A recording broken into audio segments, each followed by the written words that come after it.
You're listening to the PuckUps Podcast. It's time to hit the ice with Brian DeFelice. Welcome into episode 7 of the PuckUps Podcast. I am Brian DeFelice, and thank you all for joining me. The Bruins and Lightning took part in what many are calling the greatest outdoor game in the history of the NHL. So we'll break it all down, and we'll get to the bottom of what did cost the Bruins in this game. Was it really the officiating, or was it something else? Something that's been ailing them all season long. Something that they're going to have to fix going forward, including as soon as Wednesday when they take on the two-time defending Stanley Cup champion Florida Panthers, who are battling for their postseason lives. We'll get to all that in this episode, but before we do, just a friendly reminder, if you haven't done so already, to please go ahead and subscribe to the PuckUps on YouTube, Apple Podcast, Spotify, or anywhere else that you get your podcasts. And if you want to get in touch with me or be a part of the show, you can email me info@thepuckups.com. You can tweet at me on X at @BrianDFelice_. You can tweet at the show at the PuckUps, or you can call and leave a voicemail to be aired right here on this show by calling 617-539-6958. Again, that's 617-539-6958. The Boston Bruins and the Tampa Bay Lightning in a 2026 Stadium Series game. Now, going into it, you never know how these games are going to pan out. Outdoor games have become so diluted over the years that they've kind of lost their novelty. And that's why when people say that the Bruins Lightning was the best outdoor game in the history of the NHL, I understand why they would say that, because this game had absolutely everything. It had atmosphere, it had animosity, it had execution, it had drama, it had controversy, it had rivals, it had good weather, right? It was like in the 30s in Tampa, Florida. So there's a strong case to be made that Boston and Tampa may have indeed been the best outdoor game the NHL has ever had. Personally, my favorite remains the 2008 Winter Classic between the Pittsburgh Penguins and the Buffalo Sabres. The novelty of the first Winter Classic to me is something that has often been imitated, never replicated. I think the Bruins and the Lightning was something like the 45th outdoor game in the NHL's history.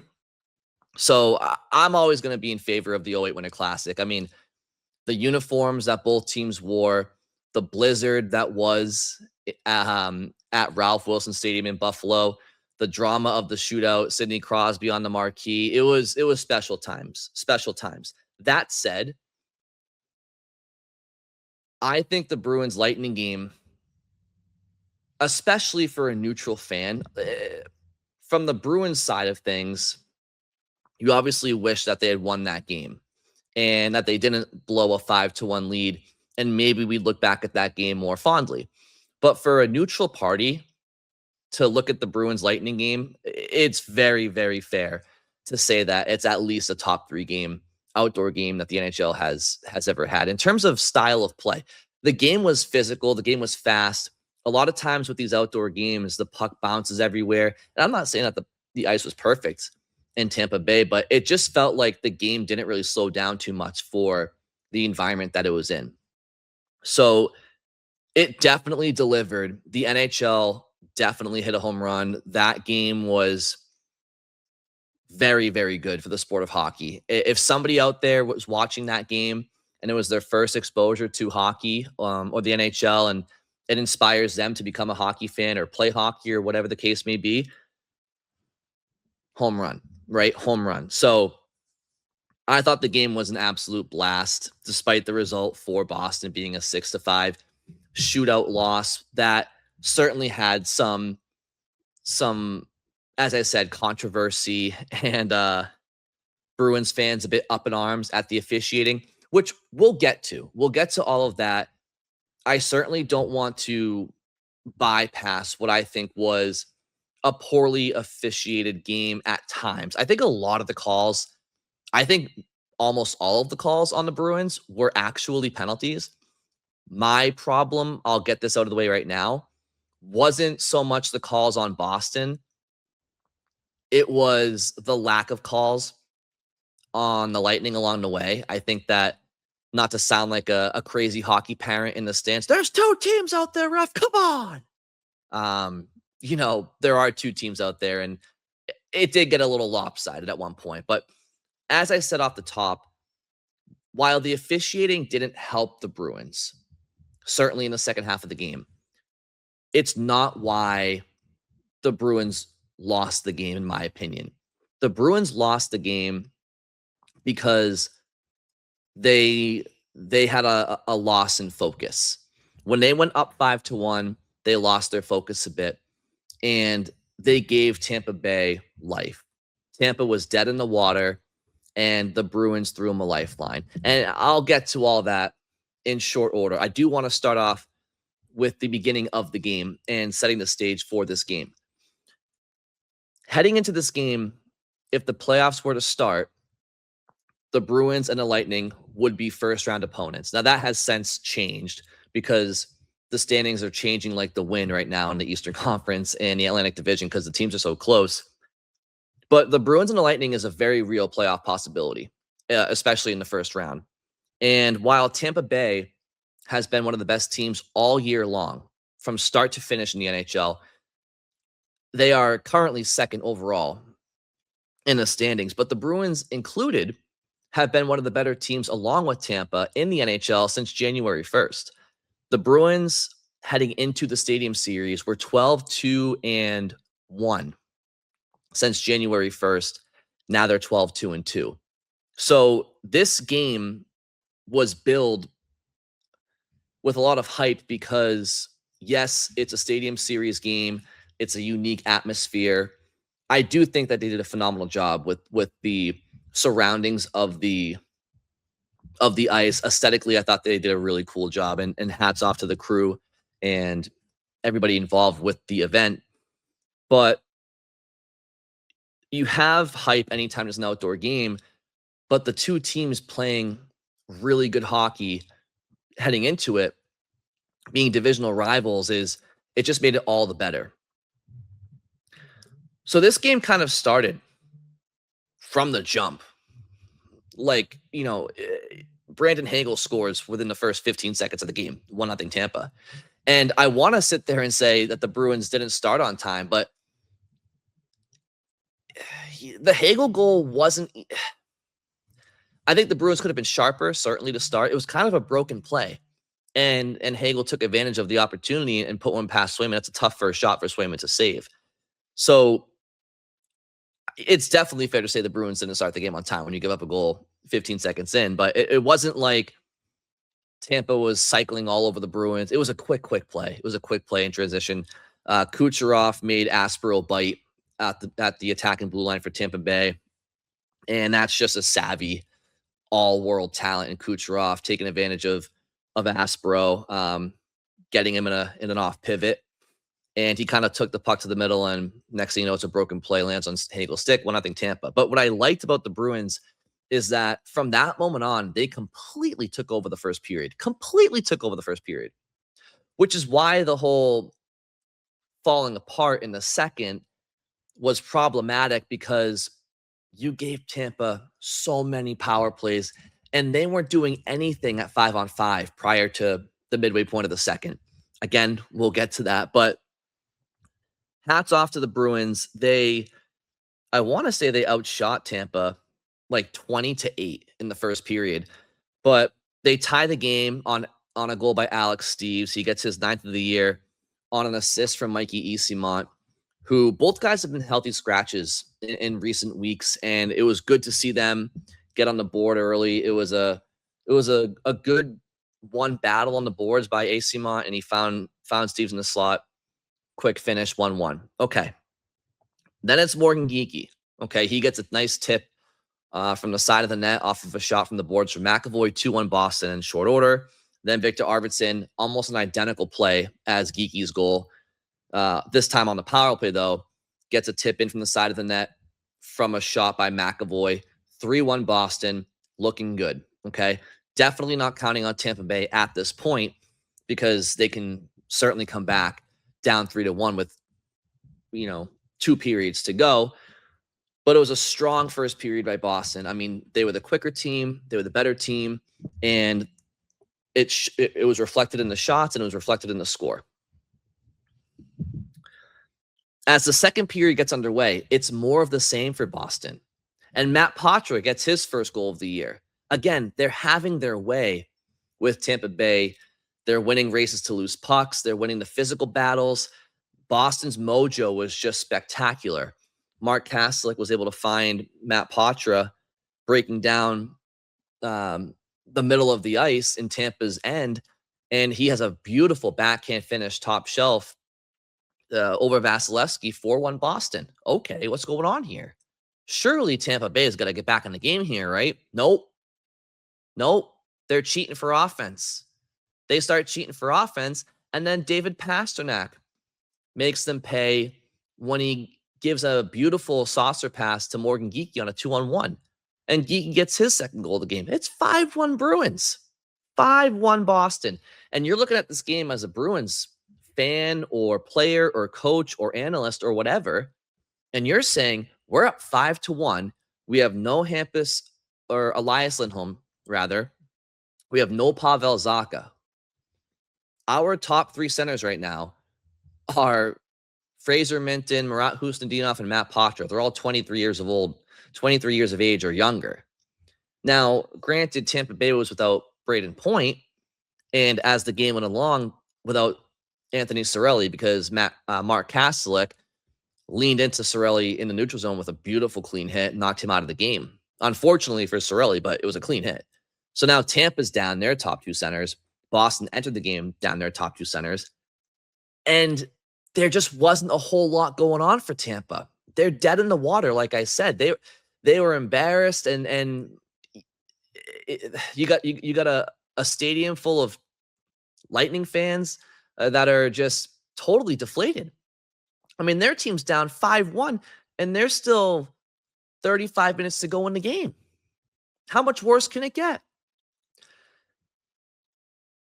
This is where, I mean, every single Bruins forward on a team had a shot on net 5 minutes into the second period. The Bruins were all over Tampa Bay. You're up 5-1 on the scoreboard. All you have to do is respect the game, respect the process, stay disciplined, stay out of the junk, and you're skating away with 2 points. You're skating away handedly with probably a 6-2 or 7-3 win. No doubt about it. Maybe it gets a little chippy towards the end because Tampa's embarrassed, but you're skating away with 2 points. But here's the thing. It kind of felt like, to me, like the Bruins being up 5-1 in the middle of the game, in retrospect, may have been the worst thing for Boston because Tampa Bay, they were not in that game. Their heads weren't in it. They were defeated at that point. But it's almost like the Bruins got bored. It's almost like they got bored and they started playing with their food. And then they got nauseous. Because Brandon Hagel gets a stick into Jeremy Swayman. Now, I think at this point, I should back up for a second. Charlie McAvoy took a roughing penalty on, I forget who it was for Tampa. It may have been Gurgensons. I forget exactly who it was. But McAvoy took a minor penalty when the score was still 5-1 before all the shenanigans started. And Tampa Bay was able to capitalize, and they made it 5-2. And I believe that was Oliver Bjorkstrand. Got his 8th goal of the year. And this is where everything went off the rails. Bjorkstrand scores. Now it's 5-2 Boston. And Mark Kastelik decides to cross-check I think it was Bjorkstrand, after he scored into the end boards. I don't know why he did that. There was no reason for it. It didn't really appear that they had any beef on the play. I think it was just Kaslik being a bit of a competitor there and being pissed off that they gave up a goal. But here's the thing, Mark, you have to have better composure than that. Let that be a lesson. Again, the only time that we truly fail in life is if we fail to learn from something or fail to try at anything, right? If you fail to try at something, then that's not good. But if you choose not to learn from something, that's also not good. It's a wasted opportunity. So if you're Mark Kaslik, if you're the Bruins, you have to learn from this Stadium Series game. I know discipline's been an issue all year for them, and you think that they learned by now, but Mark, do not do that, right? Like don't give a sleeping giant any life. So, and furthermore, don't give the refs an opportunity. You know Tampa Bay down 5-1. The refs are going to try in a marquee game to make it a little bit closer if they can. I know that refs wouldn't admit to it, and it might be subconscious, but when the NHL has a marquee game in prime time on ESPN and Sportsnet across Canada, if the home team's getting pounded halfway through a game and the refs see an opportunity to give them a power play, you bet your ass it's going to happen. And the same would happen if it was the other way around. If Tampa was up on Boston 5-1 and somebody cross-checked a Bruin, I think the refs would give the Bruins a power play. So this isn't an anti-Boston thing. It's more about trying to, seize the product, I think, with a lot of eyes on it. So Kaslik cross-checks Bjorkstrand, and here's my issue with the play. I think Kaslik deserved a minor penalty there for roughing. No problem. I don't have a problem with that at all. He deserved the penalty. But then you had 3 or 4 Lightning players, and I'm really not exaggerating. Go back and watch it. You had Bjorkstrand, you had Hagel, you had maybe Radish, or I forget, but there was at least 3 or 4 Lightning players that all jumped Kaslik, and Kaslik was throwing punches at all of them because they were all coming at him like a pack of hyenas from the Lion King over a piece of raw meat. And the fact that the refs didn't take one of the Lightning players in that scrum, to me, was a lack of a feel for the game. You take Kaslik for the cross-check, for the rough, no problem. Hagel was like the 4th man in, and he's throwing jabs at Kaslik over 2 of his teammates. Like, you take them both. I know Kaslik started it, but you take both guys there. In any event, they don't. The refs only take Kaslik. So now it's Boston back to the penalty kill. And here, to me, is where things just escalated to a point where they didn't have to. Key phrase, didn't have to. I'm not going to sit here and lie to you and say I didn't think the goalie fight was entertaining as hell. In fact, I think it was worth the moment. Like, listen, at the end of the day, if the Bruins end up missing the playoffs by 1 point, and we can go back and say, hey, if they just close up the Stadium Series game, it wouldn't cost them the playoffs. Yeah, that would suck. No doubt about it. I hope that doesn't end up happening. But it was really fun to see what happened during that game transpire. It's not every day that you see a goalie fight. In fact, it's the first that there's ever been in an outdoor game. And while there was a goalie fight just last week, the week before in the NHL, that one and the Swayman-Vasilevsky one were the first 2 goalie fights in 6 years. So it's not often that it happens. And listen, I was here for the drama, and the spectacle was awesome. But if we're going to try to find reasons as to why the Bruins lost this game, it starts with Kaslik cross-checking Bjorkstrand. Didn't need to do it. Then on the ensuing power play, because of it, Brandon Hagel gets his stick and jams it. He jams it into Swayman. And rightfully so, Swayman's furious. He's pissed. And Hagel, that's who he is. I think Brandon Hagel is a great player. He's the type of guy you want on your team. He's talented. He's pesty. He's an Olympian, right? He's a great player. I like Brandon Hagel. I really do. A lot of feistiness to his game and skill. But to me, Swayman going after him, okay, a little bit theatric, but fine. But then he goes out to center ice and he fights Vasilevsky. And as I said, the moment I think was worth it. It is what it is. It was fun. It was funny. But again, if we're trying to establish why the Bruins lost this game, it was because of all the tomfoolery that happened in the second period. They lost their focus. The Bruins would have been better off lulling Tampa Bay to sleep and not engaging with them. But the Bruins looked at the scoreboard and said, hey, you know what? Fuck this. We're up 5-1. We can afford it. That's what they said. They said, we can afford to do this. And what ensued was now Tampa's got some life. Now Tampa's got some life. And oh, by the way, they were already on a power play because Mark Kaslick did what he did. Now, should it have been matching minors on Kaslick? Yeah, absolutely. But it wasn't.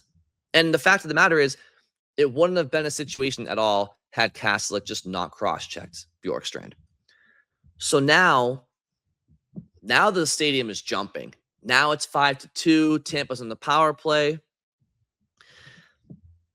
And then Swayman bats the puck over the boards, over the glass. And Tampa goes on the 5-on-3. Now, eventually they score in the 5-on-3, and it's Darren Radish. Tampa had multiple near two. Actually, they had at least one solid 2-minute 5-on-3, and then the other one was like a minute 50. But again, this is kind of where it's a combination of Boston's lack of discipline leads to all this. Their lack of focus when they were up 5-1 leads to all this. But it also leads to the opportunity for refs to get involved now, right? And like I said, a lot of the Bruins penalties I don't have issues with. But when they've already been killing a couple penalties, and then Charlie McAvoy gets tripped plain as day by Nick Paul. McAvoy has a great shoulder-to-shoulder hit on Brandon Hagel. He goes down. Nick Paul goes after McAvoy. They tangle up. They both go to the ice. McAvoy's trying to get up, and Nick Paul's stick is in between McAvoy's legs. He corkscrews him. McAvoy goes down. Now, listen, between you and I, did McAvoy sell it a bit? Probably, yeah. But so did the Tampa guys. They sold their calls too. Listen, I don't condone it, but selling penalties is part of the game. It's what these guys do. Still, it was a trip, no doubt about it. And it's right in front of the ref. And he doesn't call it. So that's my issue. My issue is not with the calls on Boston. It's when there's a call on the other team, you call that too. And what ends up happening is the butterfly effect. So instead of calling the play dead and sending Nick Paul to the box for a minor tripping, which is what it should have been, Swayman freezes the puck, and then the next faceoff, Corrali stupidly puts his hand over the puck. Okay, that's a penalty. Indisputable penalty by Sean Corrali. But the problem is the butterfly effect. That wouldn't have happened had the ref called the penalty on Nick Paul, because it would have been a 4-on-4 situation, or maybe 4-on-3. But that's my issue, the inconsistency with the calls.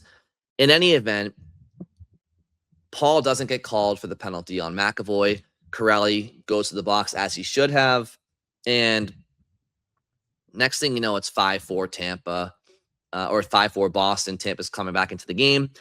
Second period ends. Tampa outshot Boston 21 or 22-9. It was the reciprocal of the first. Now, granted, they were on the power play the whole time.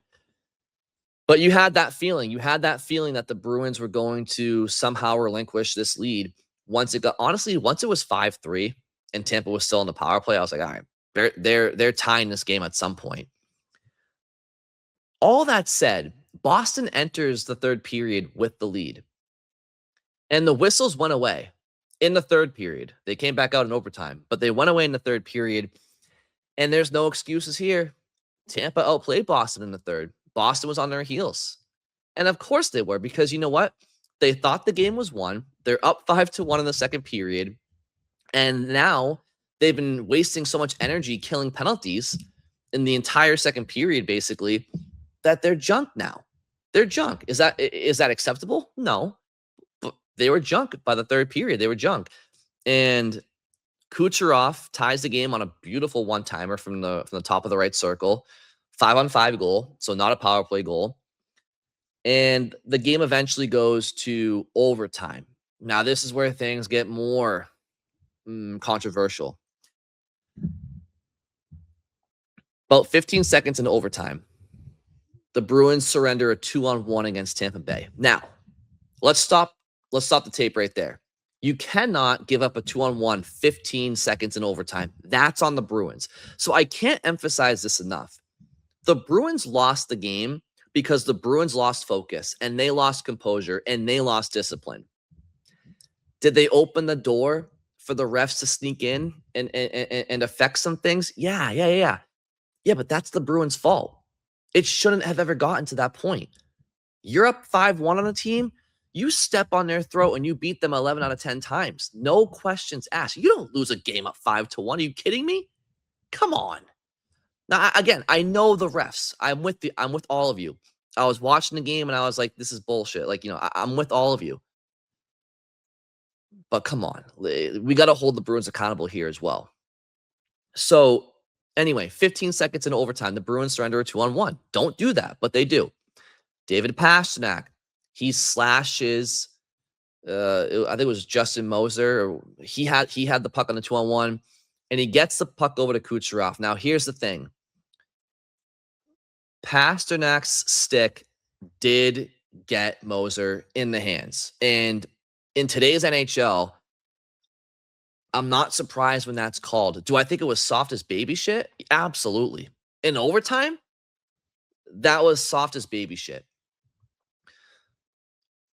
What annoyed me more about the play is that it did not impede Moser's pass to Kucherov whatsoever. If you go back and watch that play, the puck went to Kucherov at the speed and the accuracy that Moser wanted it to go to. And the timing was exactly what Moser wanted. So Pastrnak did not impede the play at all. The reason why the play didn't end in a goal is because Charlie McAvoy was back in good positioning and Moser had to pass it behind Kucherov to avoid it hitting McAvoy.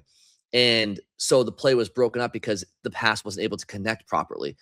But that was because of defensive positioning, forcing the passer to put it behind the intended target. It was not because of David Pastrnak. In any event, the puck goes to the corner and the referee has his hand up, but he doesn't blow the whistle dead, doesn't blow the play dead. So the Bruins keep playing. Marat Husadinov gets the puck and he finds David Pastrnak on a 2-on-1 who beats Vasilevsky clean, beats him clean. Whistle doesn't blow. At least you couldn't. The players said they couldn't hear the whistle. You couldn't hear it on TV. I will say, I feel like there were certain replays where the ref was skating up the ice trying to blow the whistle, but it's like, I don't understand why you didn't blow the whistle dead in the first place. Like, why are you skating alongside the players up the ice? Like it's about to be an icing or something, or like it's a delayed offsides. Like it made no sense to me. So anyway, it made no sense to the Bruins either. And he ends up blowing the play dead. Jeremy Swayman's halfway to the Bruins' net because he assumes that it's a Bruins power play for some reason. I don't know why he would think that. I mean, I don't know what a Tampa player could have done in that play. They were the attacking players. But in any event, the Bruins score, and it's waved away because it was a penalty on David Pastrnak for slashing. So listen, it doesn't end up costing the Bruins on the ensuing power play for Tampa. They don't score. In fact, it goes to a shootout. And I made the joke online. The refs must have been, biting their tongues when they couldn't call a penalty in the shootout. But, at the end of the day, Jake Gensel gets the shootout winner for Tampa and an Olympic teammate, by the way, of Jeremy Swayman's and Charlie McAvoy's. It's a shitty way to lose a game. Fortunately, though, the Bruins do find a way to still get the point. Now, you should have got a point when you're up 5-1 in the game. I'm not going to applaud them for that. But, these are very tight standings in the Eastern Conference. And so 1 point's better than none. Still, you're up 5-1. You got to finish that game. So this ultimately is one of those situations where it's easy to point the finger. It's easy to blame the refs. I understand that the Bruins are frustrated with the refs. I understand fans are, and the coaches were. I get it.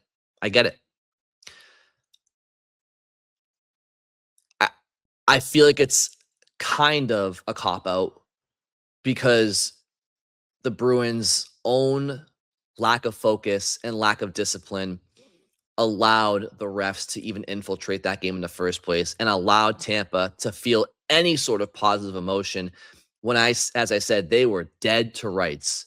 You see them on the bench, their hands are hanging over the bench, they're deflated. They were a fork in a beach ball. They were deflated. And shame on Boston for allowing that game to get back to where it was. Now, is the goalie fight fun to look back on? Absolutely. But I'm telling you guys right now, if the Bruins didn't get involved with any of that, right? If Mark Kastelik doesn't cross-check Oliver Bjorkstrand after making it 5-2, if Jeremy Swayman doesn't tackle Brandon Hagel for sticking him, I get that he'd stick them, but that's the part about composure and temperament that the Bruins need to exercise when it matters most. If that's a playoff game, you can't let that happen. You have to stay composed. The Florida Panthers, they're the kings at poking, and then running away. Running, you know what I mean? Like you have to know, a time and a place. And the Bruins thought that the time was when it was because they were up 5-1 or 5-2. Jeremy Swayman fought Vasilevsky because it was 5-2. I don't know if he's doing that if it's 1-0 Boston or 2-1 Tampa. The Bruins got too comfortable. Let's call it for what it is. But in any event, let's hear from Charlie McAvoy after the game about the frustration of letting that game get away and what transpired on the ice with the officiating against the Lightning. The run your group has been on the opponent you're trying to catch in a proverbial 4-point game. What's the emotion after one like this? Oh, man, that hurts. It hurts a lot. The way that we lost it is just brutal. I mean, spent half the game in the penalty box. So. What did you make of the situation in overtime when it looked like Pasta scored? I'm skating up the ice with the ref and his hands in the air, and I was like, on who? Couldn't believe he called another penalty, and we go down with the puck, so I was like, oh, it's on them. Sway made it halfway to the bench, and then he just blew it dead, so I don't. Where did you feel like momentum turned in this game? When they had a 5-on-3 for like 8 minutes. So obviously McAvoy is frustrated when they had a 5-on-3 for 8 minutes. Yeah, if I were in his shoes, I would be pissed off too. And again, McAvoy was the subject of some non-calls on Tampa Bay. I mentioned the trip by Nick Paul that was not called. There was another play where McAvoy was cross-checked from behind in front of his own net trying to defend, no call. So it's obvious that he's going to be pissed off after that game, and no doubt about it. But at the end of the day, the Bruins, their lack of discipline is a real issue. It's a real issue. They have been one of the highest penalized teams all season long. Okay. Right now, they have the second most minor penalties taken per game at 4.16. So they're taking just over 4 minor penalties a game. That's 8 minutes of penalty time that they're trying to kill every single game. Okay. And they have the second most penalty minutes in the entire NHL at 513. Here's why it's really problematic. They have the 27th ranked penalty kill in the league at 77% kill rate. So not only are they among the most penalized teams in the NHL, but they're one of the worst in the league on the penalty kill. So that's just a brutal, brutal marriage, and it's a recipe for disaster. Now, throughout much of the last month, I will say Boston's discipline has improved. It has been improved. But they have to remember to not revert back. You can't progress and then just regress, right? You have to keep progressing. You have to keep getting better and better at what you haven't done well. It's very obvious to anybody who's watched this Bruins team this year that it's a night and day product between when they're disciplined and when they're not. Okay, it's when they're running around and taking penalties, they can't stop the bleeding. There are certain teams that can take a couple penalties and they can get back to their game. The Bruins, it just snowballs on them. And what makes the Stadium Series game so frustrating is that oftentimes you see teams take a lot of penalties because they're running around chasing the game. That wasn't even the case against Tampa. Boston was controlling the entire game at 5-on-5. Their feet were lighter. Their bodies were heavier. They were more confident. Tampa was chasing the play. Tampa had no momentum at all at 5-on-5. They couldn't get anything going. It wasn't until Boston gave Nikita Kucherov an entire period to play around with the puck on the power play, up 2 men half the time, that they started to get some mojo and some rhythm. And now it's 5-4 after 2. Of course, they're going to have a jump in their step in the third. So it was dumb penalties that the Bruins were taking. The Castle cross check, dumb. Should there have been a matching minor? Sure. Dumb penalty by Kastelik. Tanner Jeannot, he tries to set a pick off of a face-off in the D zone on a penalty. You're already killing a penalty. It's a face-off in the O zone for Tampa because they're starting a power play. And just as they start a power play, you set a pick and Gensel goes down. So again, just like I said, McAvoy may have tried to sell the Nick Paul trip. Gensel sold the Jeannot interference. That's why I'm saying, the refs fall for some things, but don't fall for others. In any event, though, you can't pick a guy like that because it gives him the opportunity to go and dive. And the Swayman penalty, that's objective. Over the glass, delay game. I hate the rule, but it's a penalty. Corrali closes his hand on the puck. Penalty. So it wasn't even a matter of fatigue. It was, I guess when you're on the PK, you're going to be tired and desperate, but it's it was unfortunate that the Bruins, they can't stop the bleeding when their stupidity gets in the way, and they have to fix that. Because let me tell you something. Looking ahead to the Panthers game, which we're going to do right now, Florida is desperate. They are desperate right now. But here's the thing. They're still savvy as hell, and they still know how to win. I know they're going through it, but let's be honest. Florida, they've been without Sasha Barkov all year. Matthew Tkachuk, they just got back a few weeks ago. Sam Bennett's had his injury issues at different times. Dmitry Kulikov has been out at times. Seth Jones has been hurt. Brad Marchand and Anton Lundell, they're currently out of the lineup. Florida has been battered with injuries this year, and they've played so much hockey over the last 3 years that when you have all those injuries and you've had 3 runs consecutive to the Stanley Cup Finals, 2 of them you've won them, sometimes it just catches up to you. I fully expect the Florida Panthers to be back next season in the top 3 in the Atlantic. They may bow out this year, not without a fight, but they may bow out this year, but I don't expect that next year. In any event, they know that, because right now, here's what Florida's looking like. Just want to pull it up real quick. Their numbers over the last little while here. They've lost 3 straight games, by the way, so they're going to be very desperate. But Florida's 28-3-3. They have 59 points. Okay, they are 4 teams back of a playoff spot in the wild card. They're 6th place in the Atlantic Division, and they're 9 points back at Boston. Now, they are playing Buffalo tonight, so maybe that'll change by the time you're listening to this. But they know they have to win. They have Buffalo, Boston, and Tampa Bay this week. You're going to get their best. Whoever's in the lineup for them, whoever's healthy enough to be in the lineup, you're going to get their best, and you can bet your ass that AJ Greer is going to be crashing the crease and sticking people behind the ref's back probably. You can bet your ass that Matthew Tkachuk is going to be nudging people in the crease and getting away with whatever he can get away with.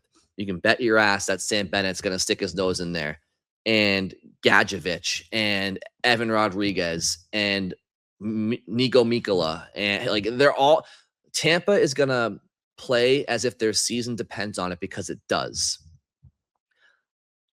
And the Bruins are going to have to exercise discipline and temperament. And right now, everybody and their mother knows that the Bruins can't help,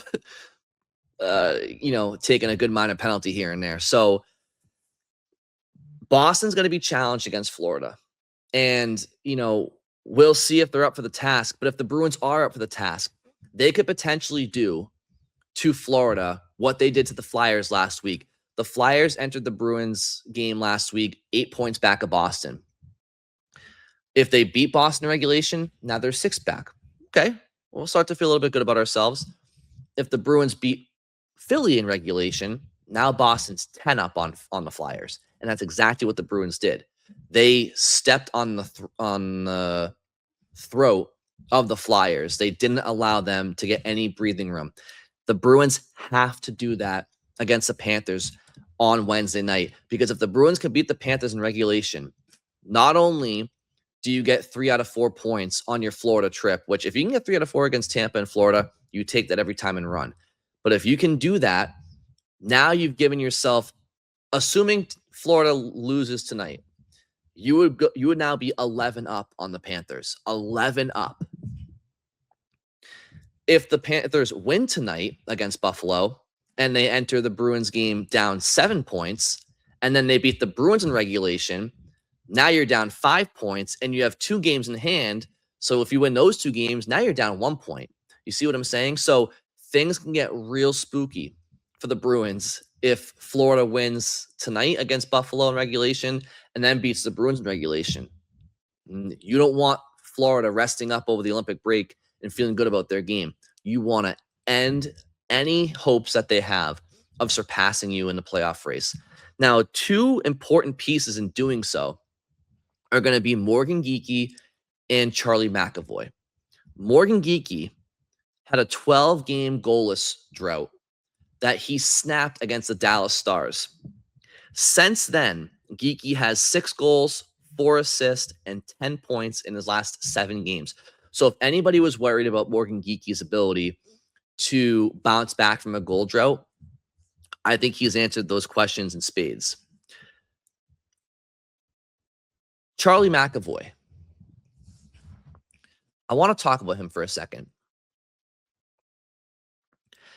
Is Charlie McAvoy playing the best hockey of his career?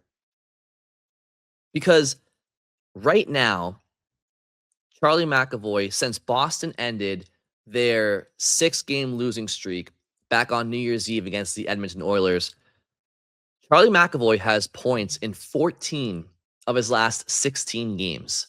In that stretch, he has 3 goals, 16 assists, 19 points in 16 games. He's now on pace for 60 points in 70 games, and that's an 82-game pace of 71 points.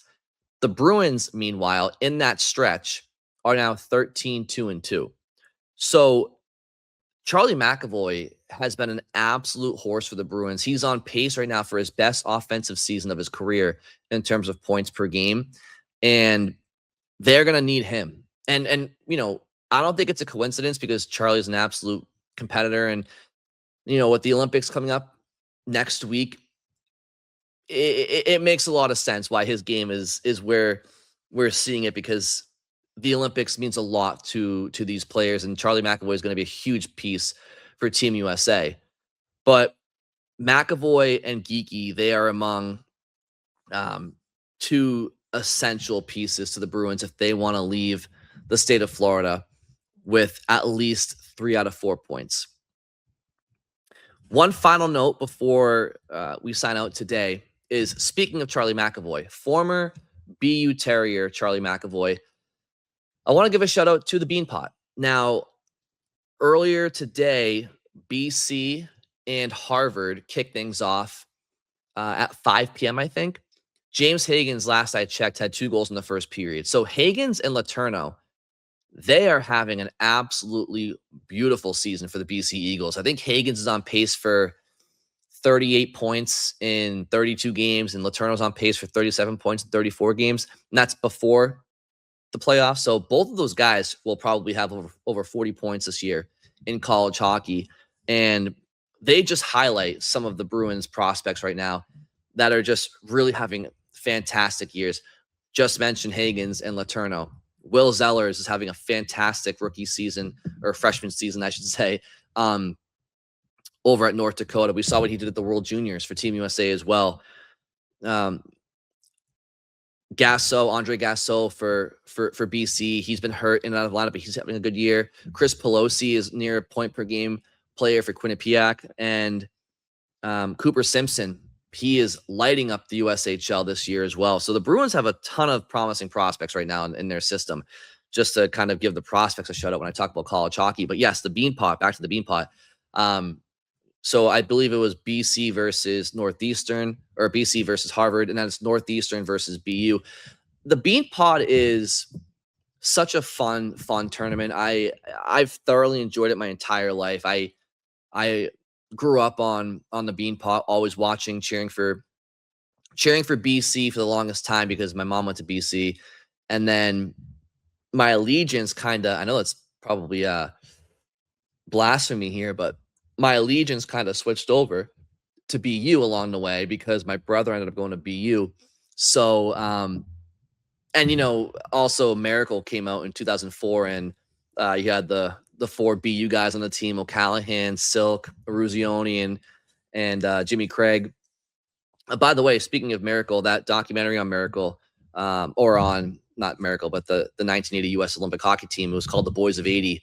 Fantastic documentary. If you haven't seen it, it's the perfect preview or pump up for the 2026 Winter Olympic Games, which start on February 6th as far as the men's hockey tournament goes. So, enjoy the Beanpot, enjoy college hockey.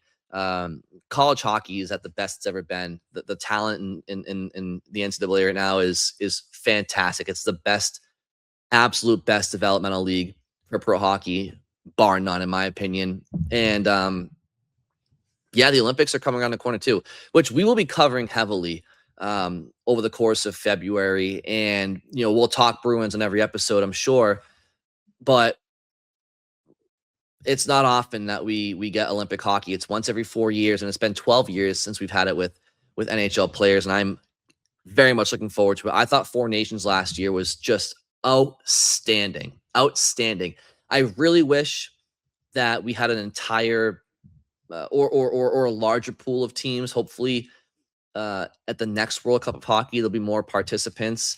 I know the Four Nations wasn't a World Cup, but you know what I mean. Hopefully, at the next iteration of Four Nations or World Cup, there'll be more teams. But I can't wait for the Olympics. We'll see if Pavel Zacha and Elias Lindholm play for Czech and Sweden, respectively. You have Pasternak with the Czechs. You have McAvoy and Swayman with the U.S. Hampus Lindholm has been a late addition to Sweden. Donslash Melis for Latvia. Henri Jokiharju for Finland. Am I missing anybody? I think that's everybody. But that's all around the corner, and I'll be here to cover it. Thank you all. Hey, I really do appreciate, by the way, I mentioned off the top to please subscribe to YouTube, Apple Podcast, Spotify.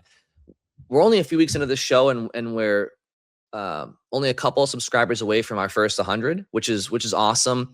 I've really thoroughly appreciated all of the positive feedback so far, all the engagement. I can't thank you all enough for being a part of this show with me. I said it in my opening episode, like, this is not just my show, it's your show too. Like, this platform, this community is something that we're all building together. And, I know I kind of put it out there for us, but now that it's out there, this is not just me, it's all of us. I think my car windows and my rearview mirror and my console, my steering wheel are probably sick of hearing me talk about the Bruins to myself. So, I would just keep doing that if I wanted to, but I really love hearing everything that you all have to say. And again, community is what I'm trying to build here. And so I really appreciate all of the emails, the voicemails, the comments on Twitter, YouTube, TikTok, Instagram, all the shares. You guys are the best. And I can't wait to keep this going. All right. So thank you all very much for listening. Enjoy Bruins and Panthers on Wednesday night. And I'll be back here on Friday to talk to you all. Take care.